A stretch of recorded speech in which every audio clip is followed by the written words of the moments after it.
श्री गोपाळ कृष्ण भगवान की जय. लीळा नंबर 659. जे देवाच्या तेच भक्ताचे आई वडिलांना पुण्य.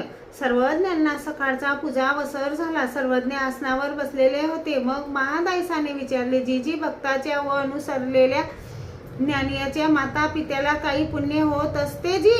सर्वज्ञ म्हणाले, जोची देवाचे या माता पितरा तोची अभक्ताचे या माता पित्याला पुण्य होत असते. महादायसाने विचारले, जी जी पुण्य ते कोणते जी? सर्वज्ञ म्हणाले, जे आम्हाला अनुसरले ते पुन्हा संबंधाला जन्मल्यानंतर त्यांचे माता पिता मेल्यानंतर जे ते त्या नरक फळात असतील तेथून काढून त्यांना सुख फळामध्ये घालतात. मग फळाच्या हाती बोधाचा अधिकार आल्यास ज्ञान देतात. असे बंध लावून मोक्षाची क्रीडा करतात.